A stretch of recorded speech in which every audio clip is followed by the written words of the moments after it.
All right. Good morning or evening. Good evening, everybody. Thanks for joining me. We'll go ahead and get started here. If you got your questions, you can post them. It should be below the video if you're on a smaller screen like a phone. If you're on a larger screen like a computer, it should be to the right of the video. All right. So let's see. I think I saw there were some questions in there. Some new questions. Good to see. Got to scroll down here to find it. And there we go. All right, cool. Okay, so Xavier says, I have a question now. A day I generate a lot of power in my swing with a nice shoulder turn and hip also, but I don't understand how I can turn my shoulder being with my spine tilted. That makes me feel uncomfortable. But I think that when I released the club in the exact momentum, I'm with the spine tilted. So I guess I'm tilting in an unconscious way. The question is, can I turn my shoulders with my spine tilted? And how can I feel comfortable or relax or natural while doing it? So, yeah. So basically, yes, we do want to turn our shoulders, and we're going to tilt our spine. The spine can move in that way. It's possible you might have some physical limitations that prevent you from doing that. I don't know if you have any back trouble or back issues or spine issues or anything like that. But basically, what happens is your turn just doesn't come from your spine. It also comes from your legs and your hips, and so on and so forth. So let's kind of break that down because I think that that's interesting. So they've measured tour players, and they have found kind of like where where the turn kind of comes from. So the average overall shoulder turn. So if we're looking at the top of the swing and how much the shoulders are turning, if we're looking at the shoulder sockets, right? What you're going to see is on an average tour player, it's about 118 degrees. So if I take this alignment stick and I put it across my shoulders here, right? That's 90 degrees, right? And then that would be, going farther than 90 degrees. That'd be more. So tour players are turning their shoulders more than 90 degrees. A good portion of that, about 49 degrees of that, is coming from the hips. And what makes the hips turn is the legs, right? So I want to let my right knee, my trail knee, I want to let that kind of straighten out to push my hip back and around. I want to let my left knee or my lead knee flex and kind of move in. If I try to keep my lead knee pointing outward, that will restrict my turn. I want to go ahead and let it move in. I can also let my heel come off the ground a little bit, right? Let that heel come off the ground. What you can also do to help you to turn a little bit more is to flare the feet, right? Because if you imagine I set up pigeon-toed like this, well, if I turn into my right hip, that makes it very, very difficult if I'm pigeon-toed. But if I'm flared out my foot or my feet, now I can turn into that hip a lot more. So 49 degrees of that is coming from their hip turn, right? The next bit you could say is essentially kind of the rib cage turning, right? So it's basically another 49 degrees that is coming from the rib cage turning. And what turns the rib cage is basically the thoracic spine, right? So that's kind of the middle of your spine. That's the part of your spine that can twist and tilt. It's built to do that, right? So if I put this on my rib cage, I can go like that. That's coming from my thoracic spine. So that's right tilt, left tilt, right? And then I can also turn. If I were to isolate my my hips here by putting my back up against the wall, if I turn, right, that's coming from my thoracic spine. If I'm putting it right here, that turning is coming from my thoracic spine. And a tour player is going to get about 49 degrees. Now, if you look at me, right, if you imagine I'm keeping my hips isolated and I try to do that, I can't get 49 degrees. I'm not as flexible as a tour player, right? Now I could do some stretches and things like that. I'm tight right now. I'm not warmed up. I've been doing lessons, so I've been sitting in an office chair. So it's just because I'm tight. Normally if I'm loosened up, I could definitely move a little bit more. But that's 49 degrees is going to come from that. And then another 20 degrees is going to come from the shoulder protraction and retraction. And what that is, if you can imagine, if I protract my shoulder, I'm moving my shoulder blade away from my spine, right? So that'd be that.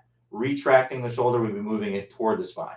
So when you go up to the top of the swing, your trail shoulder is going to retract a little bit, and your lead shoulder is going to protract. And those two, you get about 10 degrees out of each. Those two equal about 20 degrees. So if you take 49, 49, and 20, you get 118. That's where the turn is coming from. But again, the turn coming from between your pelvis and your rib cage, what creates that turn is going to be mostly your thoracic spine that is creating that, because the lower part of your spine is pretty stable. It doesn't really, it can curve downward and upward a little bit, but it doesn't really have much tilting and turning ability. A little bit, but not much. Your middle of your spine is where most of that's going to come from, and that's what's referred to as your thoracic spine, right? So that's going to be your spine that's kind of in this area, right? And then you got your cerebral spine, which is the upper part of your spine that goes into your brainstem and all that stuff. So that's where that's coming from. So if you're not flexible, right, that could be part of it. Tour players, they're very flexible. You may need to get most of your turn from your hips, right? So something to consider there, but that is a legitimate thing, right? So again, with the tilting of the shoulders, right, that's coming from the thoracic area. So basically, what's happening in my spine here during the swing is I'm doing some amount of turning, I'm doing some amount of tilting, right? So if I put those together, and you can kind of do this, is you can just kind of stand here like this, stand straight up, tilt down, and then turn. That's what's happening in the swing, right, with your spine. Now, if I add my lower body in there, where I get my posture here, and I add my lower body in there where I get my hip turn, right, and I get my shoulders to tilt down slightly as I go up to the top, you can see I can pretty comfortably get there, right? So that would be kind of what you'd be looking at for the golf swing. And now if I put that in the club in my hands or the stick in my hands and act like it's a golf club, that's what I'm doing in the swing, right? So hopefully that makes sense. But that's what I do is I put the club across your shoulders and do exactly this. And when you put it across your shoulders, this is also a very important thing here. We want to make sure that it's nice and high up on the shoulders, right? Because that's going to give you an accurate representation of what your shoulders are doing, right? I see a lot of people when they do stuff like this is they'll go like this, they'll hold it like that, or, they'll have it kind of up against their chest like this. You want to kind of go mummy, I call it mummy style, where you're kind of crossing your arms. This is what's going to make it the most comfortable for you. It should be up against your neck, sitting on top of your shoulders. Get in your posture here. And basically what I would try to feel like is that if I'm set up to a ball here, I want to feel like this stick is pointing down toward the ground a little bit, roughly 6 feet outside of where the ball would be. It doesn't have to be exact, just roughly. And you can also put something out there. So you can be in your setup here. You can actually, here's how I'd recommend doing it. So get in your setup here with a ball, and then you can take another ball, and you can put that roughly about 6 feet on the other side of that. I know that's not actually 6 feet, but you get the idea of what I'm trying to do here, right? So I'll kind of go like this to make it pretty close to 6 feet. All right, so I'm going to get in my setup here, right? And then I'm going to put the club across my shoulders. And then what I want to feel like is I want to feel like I can get this butt end of the club to point at that ball and maybe even behind the ball. But I want it to point down toward that ball, right? So that would look something like this, right? So I don't know if you can see that, but you can see how that's kind of angled down toward the ball. So in doing that, I'm tilting down a little bit. I'm also turning, right? And if you're having trouble getting your shoulder to point there, then what I would do is I'd make sure you flare out your feet, let that right leg, that trail leg straighten out, let that lead knee move in, let that lead heel come off the ground, and that will help loosen you up a little bit. Now, if you do that and you still can't get it, that's okay. You may think about maybe doing some stretches to kind of open you up a little bit. So if you go to the homepage on the website, there is a list of courses there. So that if you click the house icon, that will take you to the homepage. You don't want to do it right this moment because it will take you away from office hours. But if after we're done here, you click the house icon, that will take you to the homepage. On the homepage, you will see a list of all the courses that we have. We actually have a fitness course where a good friend of ours, Joe Yoon, who is an expert in the field of stretching and stuff like that. He actually wrote a book on it. It's an Amazon. I don't know if it's an Amazon bestseller, but a lot of great reviews on it. I believe it's called Starting Stretching. Let me look that up real quick in case you guys are interested in this book. Bear with me here. I just want to find that book real quick. So his name is Joe Yoon. Joe Yoon. Start. Better Stretching, maybe. Let's just search Joe Yoon and see what we get. There we go. Better Stretching is what it's called. Better Stretching. And he's actually, part of the title is 9 minutes a day to greater flexibility, less pain, enhanced performance. Great reviews, 4.5 stars, 1,000 reviews. So yeah, that's what I'd recommend doing. Really some great stretching and stuff in there. But we also have some videos where Joe Yoon joined Clay and showed him a few things. So there's, I believe he calls them page turners. It's basically where you lay on your back, keep your back close to the ground, and then here I can actually kind of do it here. But basically, what you do is you lay on your back like this, have your knees up. You want to keep your shoulders flat on the ground, and basically you kind of swing your legs, and that kind of opens you up a little bit. You swing your legs that way. So me, as I said, I was really tight, so I can really feel it kind of stretching in my spine here. So go that way, and basically just kind of let that hang for a little bit. Can't remember exactly what he says, how long to do it. But yeah, basically you just kind of go that way. So that's something you can do. I know that there's one that he does where you sit in a chair. You got to keep your knees together. You kind of sit in a chair like this, keep your knees together. You can have a club across your shoulders, and you just basically try to turn as much as you can, and then just kind of hold it for a little bit. Same thing there. So you can see how I'm getting, close to 45 degrees there. Now, some of that is from shoulder protraction, retraction, but you can see what I mean there. But those would be a couple of good things that you can do. But if you want to check out more in-depth stuff, I'd definitely check out his book. I believe there's a Kindle version, hardcover version, $20. It's actually on sale right now. So for $20, it's usually 24. So yeah, if you want to check it out, Joe knows his stuff. So if you want to check it out, I definitely check that out if you are interested. I think it can definitely help you to get opened up a little bit if you're having struggle with that.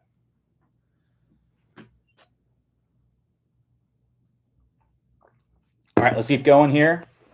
So Ed P says, TrackMan says my average 7-iron carry is 131 yards, but my average total distance is 162 yards. What would cause such a big gap?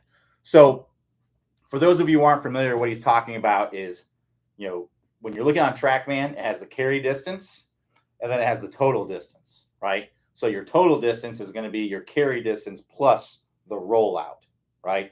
Now, what could be causing that a little bit is you could have the TrackMan settings like on really, really firm ground, because that could be part of it. The firmer, there are settings in there where you can make the ground, soft. You can make the conditions soft. You can make them medium or really firm. There might even be more options in there to mess with that. But I know that there are ways that you can do that.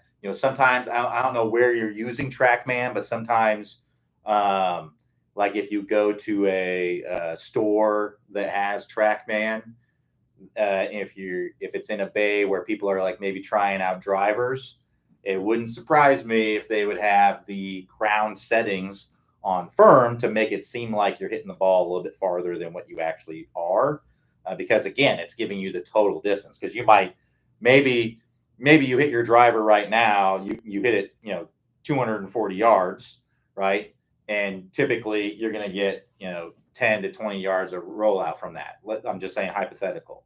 And let's say you go to the store, you try out a new driver, and you hit it 260 yards, but you're still carrying it that same 220 or whatever that you did before, but it's rolling out 40 yards instead of 20 yards, and it's giving you this idea that you're hitting this driver a lot farther, and you might be more inclined to purchase it if that is the case.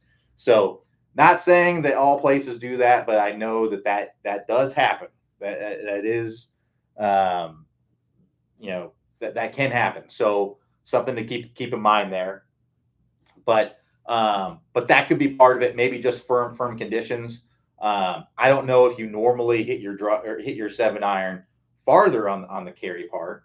But if you're carrying your 7-iron 131 yards and it's rolling that much, you're probably not getting enough height on your shots. Maybe even not enough speed on your shots. All right. So me personally, I hit my 7-iron like 180, 185. Right. I have higher club head speed. I don't really, depending on the conditions, I'm really not going to get much. If it's soft conditions, it may roll out a couple yards. If it's really firm conditions, I might get 20 yards of if it's really really hard and firm. Really just depends. Some of it also sometimes TrackMan, and again, this is kind of a little bit more of a sneakier thing. They might put a tailwind on there, right? So if you have a tailwind, you will get more rollout typically from a tailwind, because a tailwind will kind of drive the ball kind of lower. You'll typically hit it lower with a tailwind because there's going to be less spin, and then you'll get more rollout. So the TrackMan has the tailwind a little bit on. Maybe it's got like a 10, 15-mile-an-hour trail wind on there. Of course, you're in a simulator, so you're not going to feel it. There's no wind that you're feeling, but that could be part of it as well. If you're outside, I don't know if you're outside and you're hitting these shots. If you have a tailwind, you're going to tend to get a little bit more rollout from that. But it could be you're hitting the ball maybe a little bit too low, launching it a little bit too low. If you want to have less rollout, then you want to steepen your angle of descent, right? So what that means is the ball is coming down on a steeper angle. And the only way you can get the ball to come down on a steeper angle is to launch it higher. So that way it can come down from steeper angle. So you might have too much shaft length, right? That's a possibility. If you're coming in and you got too much shaft length at contact, you might be launching the ball too low. And then, from there, if you launch the ball really low and you don't have a lot of height, you have a flatter angle of descent, you're going to tend to get more rollout. So those would be the things I'd be kind of looking at as far as that is concerned. I don't know if this is what you're running into on the golf course. That's what I would kind of pay attention more to, is what's actually happening out on the golf course.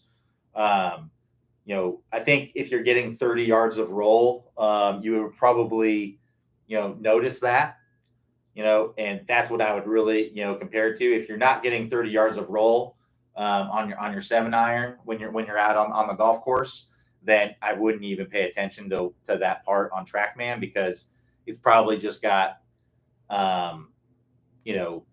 firm conditions or tailwind or something like that going on. But that's what's going to create that gap.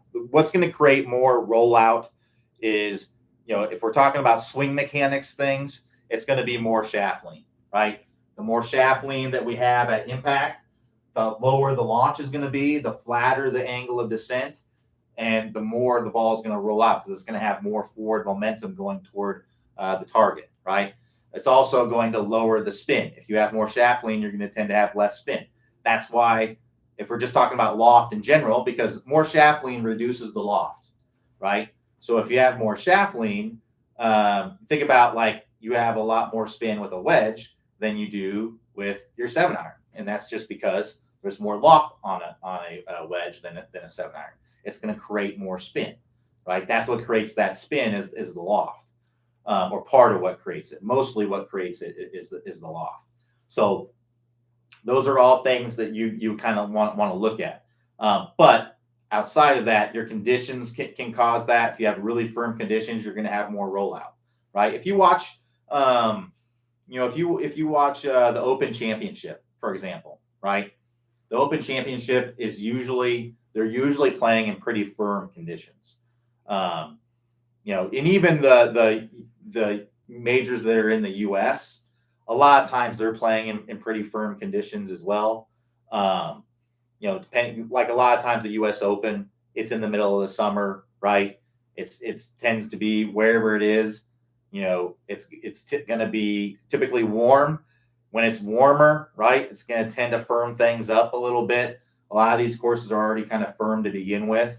So a lot of times, if you watch a tour player, they might get that bounce and roll. You watch them play, those link style golf courses that are very firm and have wind. They might have wind behind them. A lot of times you're going to have to play some bounce and roll. You're going to have to play the ball to land on the front of the green and roll out the rest of the way.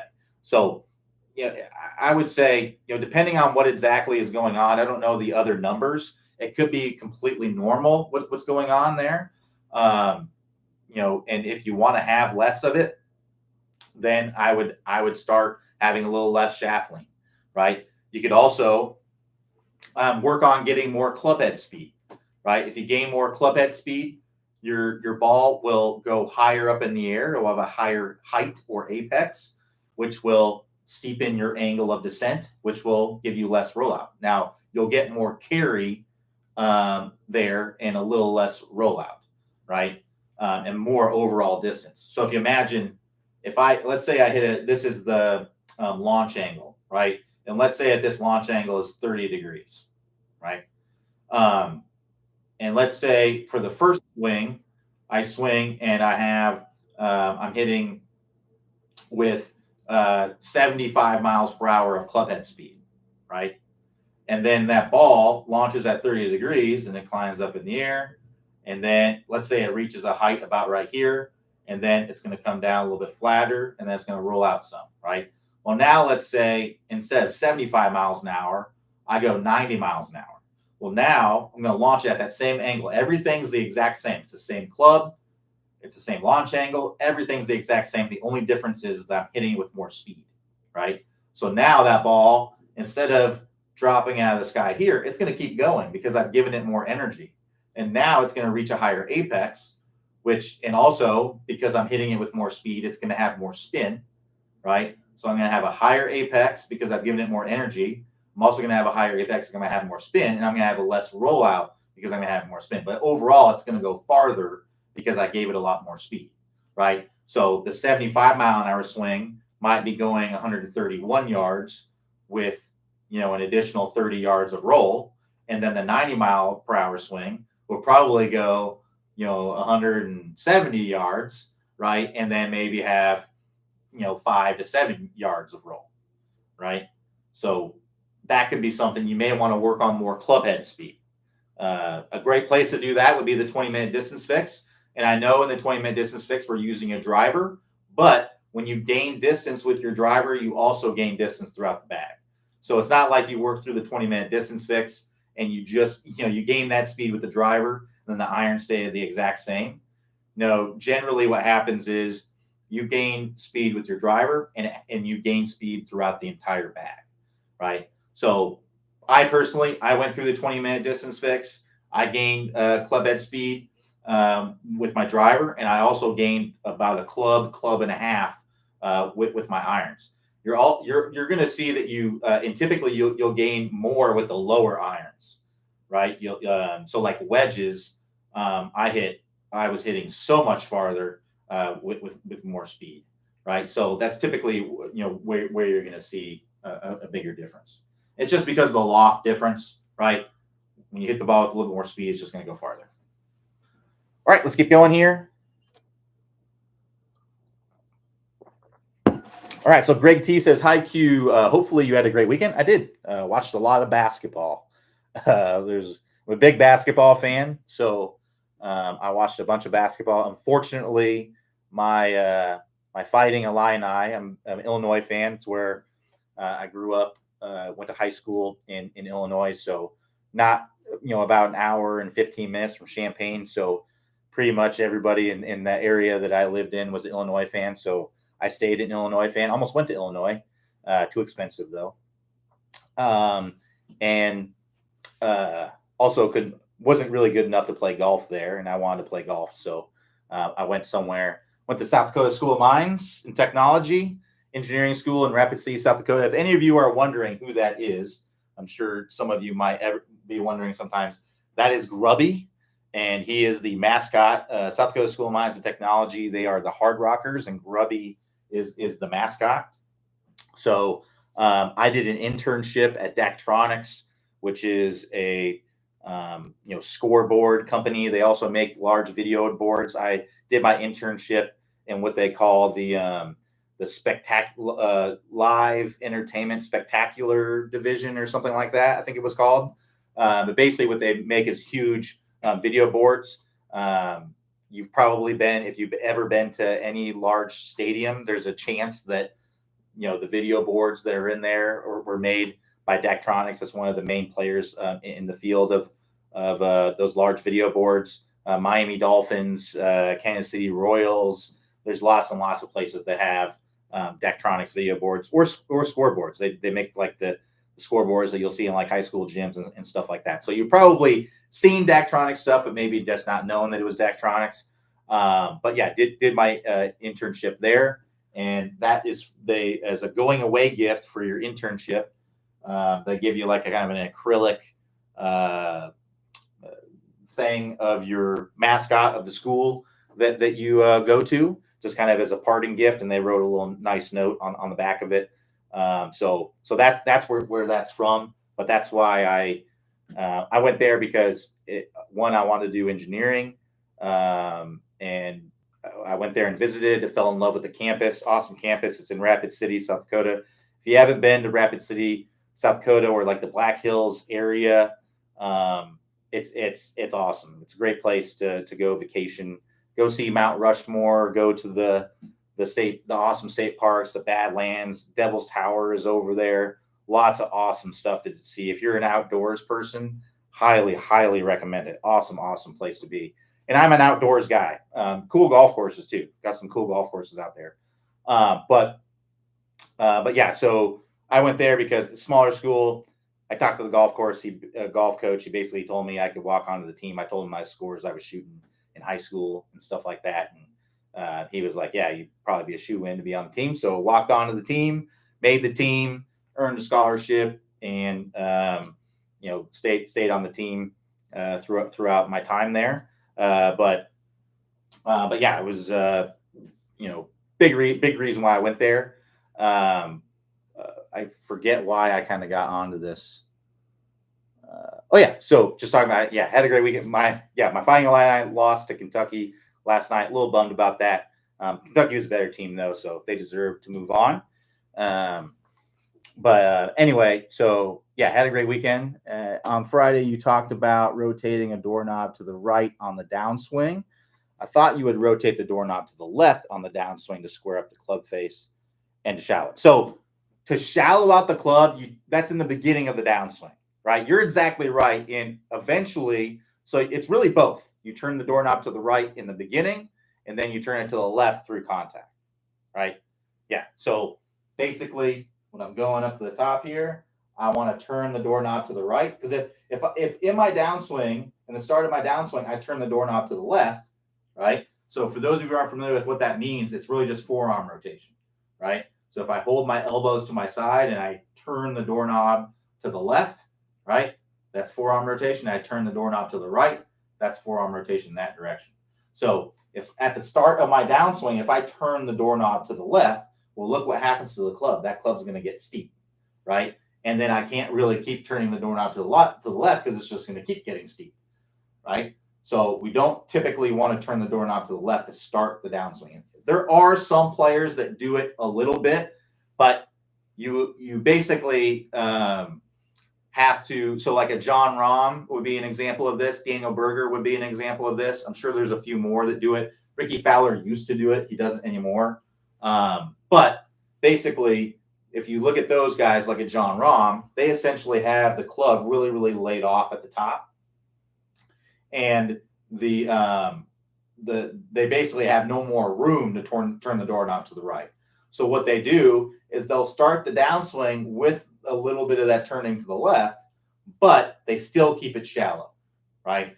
And let's talk about what shallow actually means. What shallow means is that the mass of the club head is trailing the direction of the force of my hands. I know that might be making some people's brains explode. Trust me, I felt the same way when I first started. I was like, wait, what does that mean? Right? Basically, the way that you want to think about it is that the mass of the club head wants to line up with the direction of the force, right? So if you imagine, I don't know if you guys seen Clay demonstrate this, but if let's say that this alignment stick, right, that represents the direction of the force, right? And then the mass of the club head is back over here, right? So if I pull this club and I pull it in that direction, that club is going to want to work toward that. So right here, you can say, okay, this is shallow, right? And then if I pull the club in that direction, the club is going to kick out toward that force. Well, that's what we want to have through contact. We want that club to be kicking out toward the ball. So let's say it's like this. Well, if it's like that, it's either going to, because my hands have to kind of move to the left through contact, it's either going to continue to come over the top, or what's going to happen is you're going to get here, and then you're going to actually kind of stand up out of your posture and push your hands out to the right to get the club to shallow out, right? So that's really what shallowing is. Shallowing isn't, I think a lot of people confuse swinging from the inside as shallowing. It's not really the same thing. Shallowing is just having the mass of the club head trailing the direction of the force, right? Now that example is just to show you that the club head will that's not really what's happening in the golf swing, because the direction of the force isn't a straight line. It's just to show you that the club will move in the direction of the force. So like if I have the club like this and I move my hand that way, the club is going to want to drop down, right? If I have it like this and I move the club that way, the club's going to want to move up, right? So it's just like when I'm coming down in the downswing, right? If I have this club, because the direction of the force is changing throughout the swing, right? Because my hands are moving throughout the swing. Because that's really where the force is being generated. It's the force of your hands on the handle, right? So if I have this kind of trailing that, then when I get down to the ball, it can kick out to the ball, right? As my hands kind of turn the corner. That's what the best players do. But now if you imagine the club's like this, well, the only way I can get this club to be in a good spot is if I push my hands out away from me and stand up out of it. Well, now I've got that club behind my hands and I can get to kick out. Or what you're going to do is you're going to kind of continue to kind of keep that club shallow and come over the top. But the problem is you're coming over the top to do that. So the best players in the world are going to tend to have that club getting more shallow in the start of the downswing. Most players are. Or in some special circumstances, like a Daniel Berger or like a John Rahm, they have the club very, very much behind their hands here, and they're steepening the club, but the club is still shallow because it was so shallow to begin with, right? So if you want to put a number on it, you could say, John Rahm and Daniel Berger, let's say that they've got the club 14 degrees shallow, right? I'm just putting a number on it, right? They have the club 14 degrees, so it's 14 degrees to the direction of the force, right? And then when they pull down on it, right, it stays under the direction of the force. It never goes over it, right? And that's really what they're doing. So they're doing something that's kind of like this. It's super laid off, and then they steepen it, but they keep it shallow all the way down, right? Whereas most golfers will kind of have it like this, and then the club shallows in the transition, and then it can kick out to the ball as we're coming through contact, right? And when you're coming through contact, that's when, here, that's when you're turning the doorknob back to the left. When you're coming through contact and you're releasing the club, right? That's when that's happening. So you're exactly right in the sense that you are turning the doorknob to the left eventually, but you have to have it. You have to have the club shallow to begin with to be able to do that. And to get the club shallow to begin with, we have to turn the doorknob to the right. And you can turn the doorknob to the right in the backswing and overdo it, and then kind of you can start the downswing by kind of turning the doorknob to the left a little bit all the way through contact. But I have found most people are not really successful in doing that. If that's something that you do well and that feels super natural to you, then by all means do that. I'd recommend working with a coach to make sure that you're in the right place there. But it's fairly rare that I see that. So I typically don't recommend that. What I recommend most golfers do is get the club shallowing in the transition, because that's really what most of the best players do. And some of it you'll look at, it's very subtle, right? So if you look at like an Adam Scott, you look at like a Tiger, you look at a Jason Day, you look at these golfers, you're not seeing a big move where they're going like that. You're not seeing that, right? Now, there are some golfers where it's a little bit more obvious. So like Brooks Koepka is a little bit more obvious. Matt Wolff is super obvious, right? Because that's about as obvious as it gets. It's kind of like that, right? Brooks Koepka, Colin Morikawa, they have more obvious looking shallowing moves, whereas a lot of players, the club you're not actually going to see, because it's already kind of in a shallow position. They just kind of keep it there. They don't actually turn the doorknob more to the right. They just kind of keep it there and then kick it out to the ball. So there's lots of ways to do it. As long as basically you're getting the club to kick out to the ball, I'm happy with it, right? As long as you're shallowing at some point, and I would say the latest you would want to be would be like club parallel to the ground. Would be like the latest you would want to shallow out the club. But the earlier, the better. The best players in the world don't wait to shallow it till then, but you can get away with shallowing it until then and still hit good shots. That's what I would call functional technique, right? There's functional and then there's optimal. Functional is, getting the club to be a little bit behind your hand so that way it can kick out to the ball. But a lot of times, if you're doing it that late, it's because you've had to stand up out of your posture or something like that. You were steep early and then shallowed it out late, right? So that's generally what's going on there. But you're exactly right. There is going to be typically some turning of the doorknob back through contact as you release the club.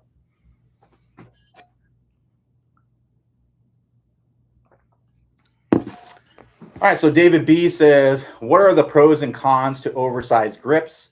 I currently have the Dry Tag 2.0 midsize. Really, the size of the grip for the most part is really about preference. If you have larger hands, you're probably going to be more comfortable with larger grips. I personally have, I wear a FootJoy medium large glove, right? I assume that medium is kind of average size hands, right?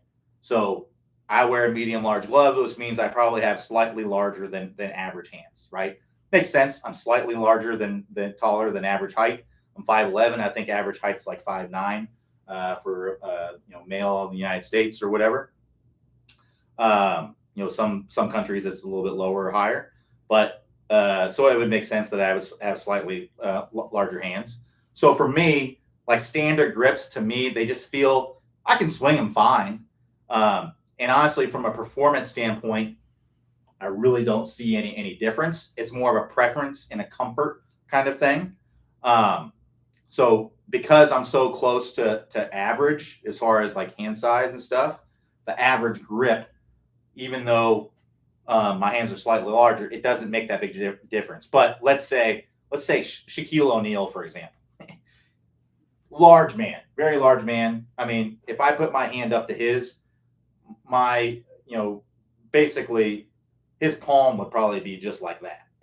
You know what I mean? And then his fingers are probably out to here. I mean, he probably has absolutely enormous hands. So if you gave him this club, it would actually, from a performance standpoint, probably wouldn't work well for him. If you imagine like taking an alignment stick, right, Or, junior clubs. If you've ever swung like a junior club, they make them smaller because their hands are smaller, right? But if you imagine like the performance that you would have holding onto an alignment stick, right? Well, you're probably not going to feel like it's going to feel like it can turn in your hands and stuff like that. Even if you had like a grip on here, it probably wouldn't have as much control over it, right? So really, some people say, oh, if you tend to hook the ball, you should have bigger grips because it keeps your hands quieter. Or if you slice the ball, you should have narrower grips because it can help you to roll the face over. What they found that's actually not true. The Ping actually did some study on this, and they found that that's actually not true. It's more about the weight than the actual size of the grips. So they took golfers out and they had them swing with different size grips, and really the performance was no different. And then they had them take them out and different weighted grips, and that's really where they saw the performance difference. Now, I can't remember if it was lighter grips tend to get the face more closed. I think it was, and heavier grips tend to have the face a little more open. It could be opposite of that. I can't remember exactly, so forgive me on the research that they did there. But really, what they found is that the weight of the grip played a much bigger role in dispersion and things like that. It wasn't actually the size of the grip. Now, this was before they came out with the huge, massive grips they have now, like the ones that Bryson DeChambeau uses, right? Retief Goosen, I think, uses them too. And I actually went out and bought the biggest one that they make. And for me, I saw a dip in performance with that because, I mean, it felt like I was holding a Coke can, because it was so wide. And I didn't feel like I could hold on to the club quite as well because of that. So yeah, I don't really, if it's too now Shaq would probably love those grips. Those grips might be perfect for him. Those grips probably feel like a standard grip to him. What a standard grip feels like to most of us, that's probably what a standard grip feels like to him. So really what it comes down to is it's more of a preference. And like I said, if you have larger hands, you're going to tend to want to have larger grips. But even if you have normal sized hands or even smaller hands, that doesn't mean that you can't have larger oversized grips. You got to find that it's really about preference.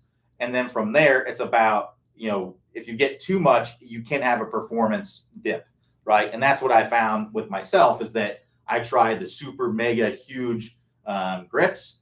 And for me, it wasn't ideal as far as I lost a lot of, I lost club head speed. My club head speed went down like 5 miles an hour, I think. I can't remember. It was a little while ago when I tested this. It went down about 5 miles an hour. And it's just because I felt like I couldn't hold on. I couldn't swing because your club head speed is directly related to how much force you can put into the handle, right? So if the grip is so large that you can't put the adequate force in the handle, then you're going to slow down. Now, on the other side of that, if the grip is so small, like if you're talking like a junior grip where I feel like this club's going to come flying out of my hands, well, you're not going to swing it very fast because you're not going to swing it as fast as you can and then let the club fly out of your hands, right?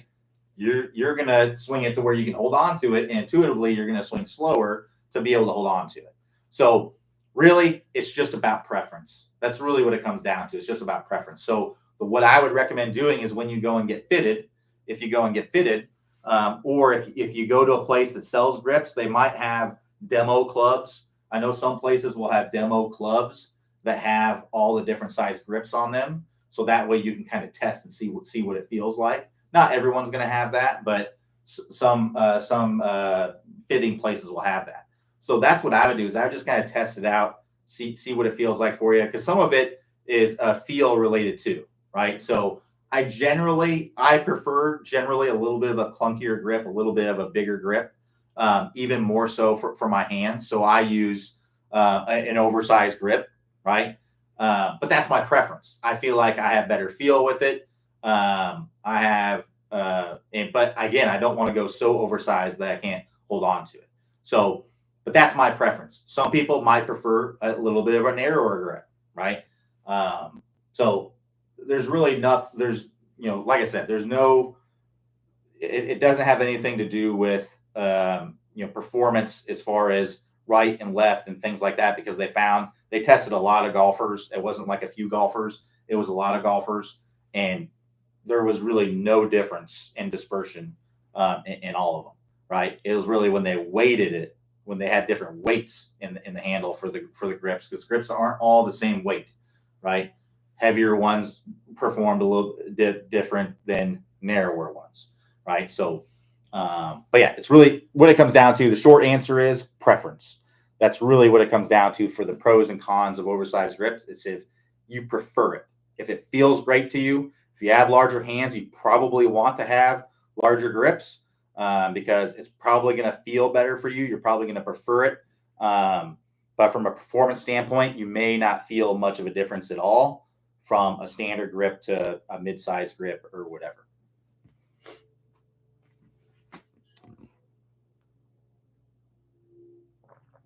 All right. So Mike B says, I'm sculling chip shots across the green. Please help. Oh, no, Mike, I know I've been there myself. So really, it's kind of a vicious cycle is tend to be how this happens is we essentially get to where we're having trouble controlling where we're hitting the ground. And then when that happens, you're going to tend to chunk a lot of shots, right? So let's say I'm set up for a chip here and I keep hitting the ground way behind the ball. Well, intuitively, I'm going to be like, well, I don't want it. I'm afraid to hit the ground now because every time I hit the ground, I chunk it, right?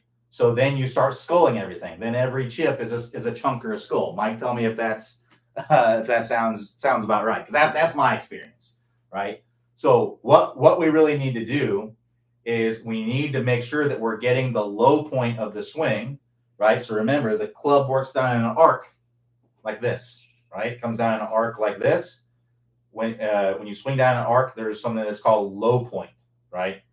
The low point is exactly what it sounds like. It's the bottom. It's where the club bottoms out and then starts to work back up. So my club's working down, down, down, down, down, reaches the low point, and then starts to work back up. So really getting better at chipping and not sculling those chips is making sure that we are hitting the ground, right?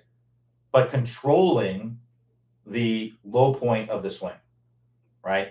So we need to get the low point more forward. Typically, when I see people struggle with chunks, the low point is too much behind the ball. So it basically makes it to where we essentially have to pick it perfectly. That's the only time you're going to hit a good chip. It's like if you have like a fluffy lie and you got to pick it and you can pick it perfectly off of it. But let's say you have a really soft or even like a muddy lie or a tight lie, hard pan, something like that. It's probably your worst nightmare, because I know it was for me, because I looked at it as like, is there any way I could possibly putt this? Is generally what, and I would putt those before I really knew how to fix it. So what we need to do is, one, we probably need to get the low point more forward. We need to swing with the intention of hitting the ground a little bit, and then we have to have good control of where we're hitting the ground, right? So it starts with the setup. That's where it starts. So first and foremost, I like to see the feet closer together. The reason is that if I have a wider stance, that promotes more of a weight shift. And a weight shift changes. If I shift my weight this way, the bottom of my swing is going to be more over here. If I shift it this way, it's going to be more over here. So if I have my feet narrow, then it helps me to be able to keep that low point in the same spot. It helps you to be more consistent with it. So that's the first piece that I would say. I like the feet a club head or so apart. Everybody's a little bit different makeups and things like that. But that's what I would say first and foremost. Next, let's get that weight on that lead leg and let's lean the body forward. I want you to feel like the leaning tower here. We want to lean forward. I know in the top speed golf system, we say, hey, we want to be angled away and all that stuff. That's for full swing. That's not for chipping. For chipping, we actually want to be angled toward, right? Get the hips in front, get the nose in front, get the spine tilted toward. That's going to help you to promote, one, a more centralized low point, and then also help you to kind of hit more down on the ball to get that low point forward, right? The ball position is largely going to depend on the trajectory of the shot that you're looking for. If I would stick, for your standard shot, I would generally stick with about middle to maybe slightly back of middle of the stance, right? So the other thing that I like to do, by the way, with the setup is I like to set up slightly open. Now, this is optional. This is just for me personally. I like to set up slightly open because what I like to imagine is like I'm kind of tossing the ball toward the target. So if I have my feet square, right, it's not as easy to kind of toss the ball toward the target, right? If I kind of do this kind of view, it's kind of like that. So if you imagine doing it yourself, right, if you were to kind of toss a ball in the direction that would be perpendicular to your toe line, if that feels kind of uncomfortable for you or not natural to you, which it does for me, then I would suggest kind of opening up, because now when I open up, well, that feels a lot more natural to me to kind of toss the ball toward the camera, right? So it also helps to kind of keep things moving through contact. I'm not very flexible, especially in my hips. So if you're very flexible in your hips, meaning that you can turn into your lead leg quite a bit. So when I come through into a full finish, one, I got to have my feet flared out to begin with. And two, I got to let my heel kind of corkscrew into the ground to let my foot open up when I come through. When you look at a lot of tour players, a lot of times their foot is square and then they're just turning their hips and they get their hips kind of pointing toward the target with their foot, perpendicular to it. Well, that requires flexibility. That requires the ability to internally rotate from your hip joint. A way that you can kind of test this is to put your hips up against a wall, so that way you're isolating your hips, so that way they're not turning. And then I want you to put your legs straight out, and I want you to turn your kneecap kind of in as much as you can, right? So you can see when I do that, now don't bring your toe like that, right? Keep the foot forward, and then you can see how that's as much as I can do. That's not very much. That's below average, right? That's not a good range of motion. My range of motion is more toward external rotations. That's what's called internal rotation, because in my hip joint here, my femur is internally rotating. Your femur is your thigh bone, right? But if you look here, I can externally rotate more than the average person, right? But I can't internally rotate quite as much. So basically, if you look at my range of motion, I have decent range of motion. It's just that it's more shifted toward external rotation. So that's why I have to make adjustments, like opening up my feet and having my stance a little bit open for these chips to make those a little bit easier. All right. So again, I'm going to get everything forward. I'm going to get my weight forward. I'm going to have my feet a little bit open. I'm going to have my feet close together. Weight forward, body forward, everything is forward. Right.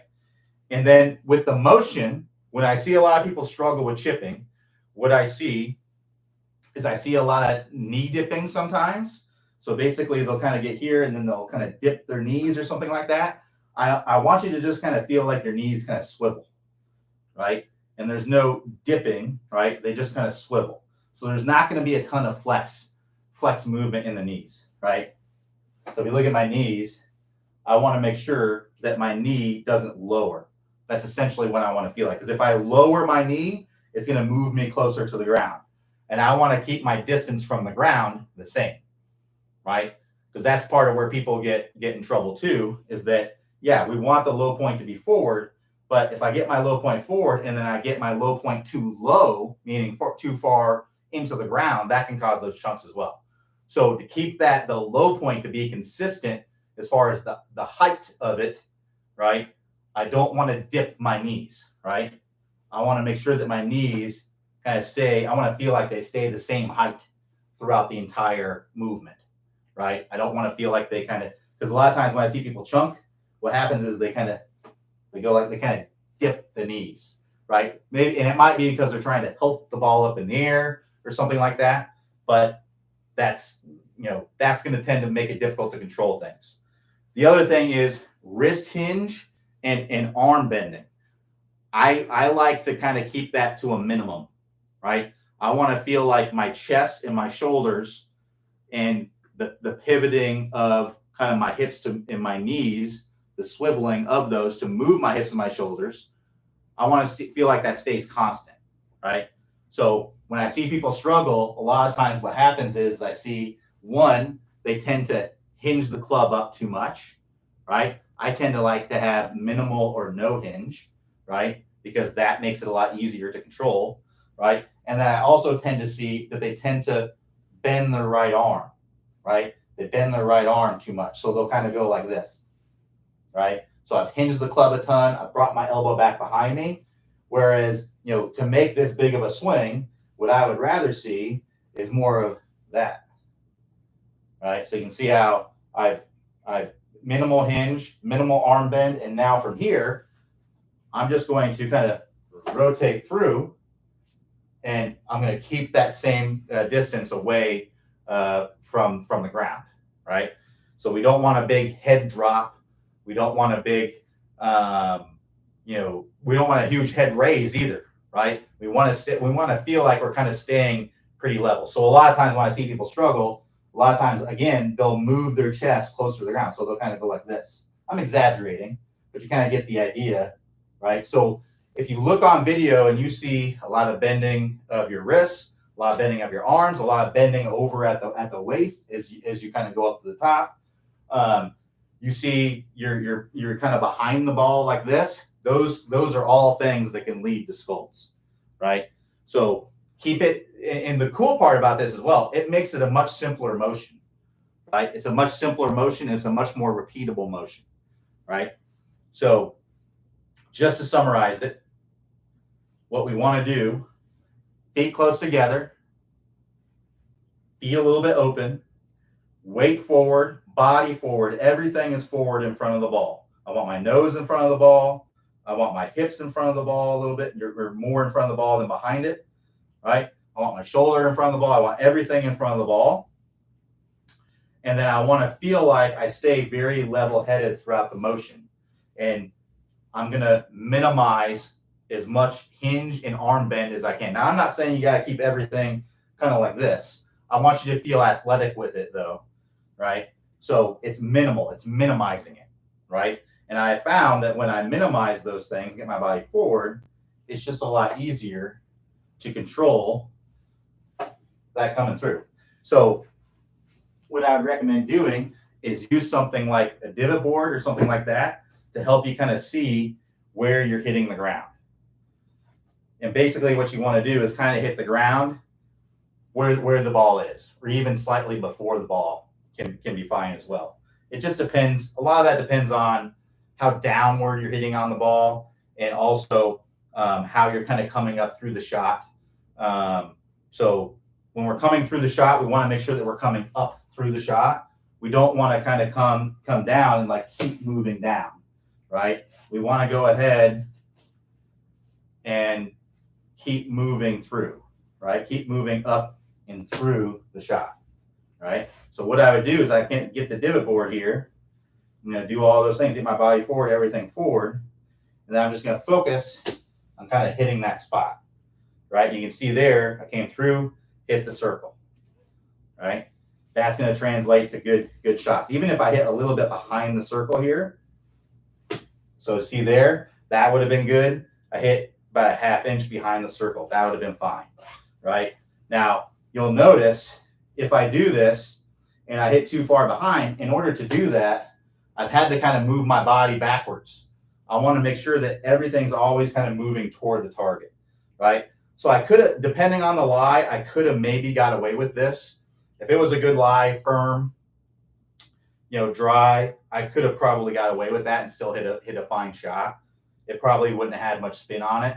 Kind of would have been a flub, like a chunk and run kind of chip. I probably would have got away with that. But, generally you're just not going to get away with that. So body forward, everything's always kind of moving toward. All right, so you can see there, that one was perfect. Happened right at the ball. And you can see in that motion, everything stayed in front of the ball. I didn't bend my arm a ton. I didn't bend my wrist a ton. I didn't dip my knees, my body. My head probably remained pretty close to the same level. hopefully it kind of moved down a little bit in the backswing and then moved up through contact. That's ideally kind of what I would have. So it kind of be down a little bit and then up through contact. That's going to allow you to get good at chipping. So I have to hit the ground. I have to, because if I'm sculling, that means that I'm kind of coming through like this, and I'm either hitting the ground too far in front, and that means I'm hitting I'm not hitting the ground where the ball is, or I'm just not getting the club to the ground, right? So we have to make sure that we get the club to the ground. We want to make sure that we are kind of hitting down on the ball and in getting the place where you're hitting the ground to be consistent. If you can do that, you're going to get good at chipping. So a quick drill that you can kind of do, especially if you have a divot board, it's a great drill that you can do. I'll give you another drill that you can do as well to kind of get good at controlling things. But basically what you can do is I'm going to do a drill where I hit in the circle, behind the circle, but in front of the lines here, and then ahead of the circle, but behind the lines there. So I can do what's called win, pass, lose, stay, meaning if I'm successful, then I'm going to go on to the next task. If I'm unsuccessful, I'm going to make an adjustment. I'm going to try again. So for this first one, I'm just going to try to get it in the circle, right? So that's perfect. So now what I'm going to say is I'm going to try to get it. I'm going to focus on hitting behind the circle now. Same setup and everything. I'm just going to focus on hitting kind of behind the circle.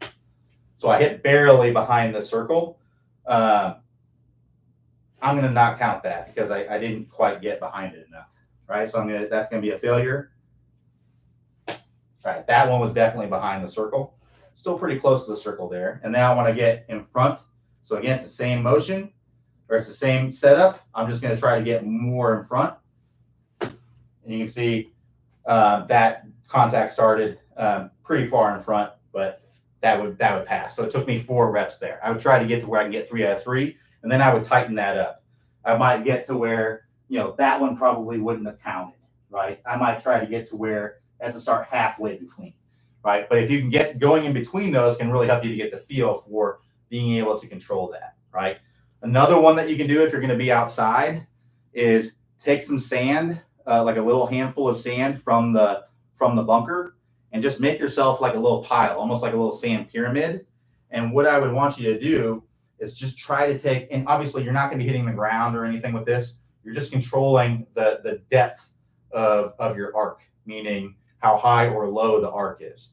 So what I would try to do is imagine I'm just trying to take that top granule of sand, like on the top, right? So again, I would try to take that top granule of sand. And obviously, if you get too much, you're going to hit a ton of sand. If you don't get it low enough, you're not going to hit any sand. So basically, what you want to do is just try to take that top granule of sand and then just keep going until you've taken all the sand, right? And that will help you to kind of control what you're doing, because you're varying, because either you miss the sand completely and then you got to vary the next one to try to get down to the sand, or maybe you take too much sand and you got to vary it to where you're not taking so much. And then let's say you take the perfect amount and just take a little bit of that sand. Well, on the next one, you got to move down a little bit more because you took out the sand that you just took out. So it's a great way to kind of help you to feel exactly what you need to do. All right, we'll go ahead and wrap it up right there. Thanks, everyone, for joining me. We'll be back here tomorrow, Tuesday, 11 a.m. Eastern time. Quick note, we will not have office hours on Wednesday and Thursday because we have a clinic those days, but we will be back to normal schedule next week, and we'll be back Friday of this week. All right, everybody have your extra day. We'll talk to you next time.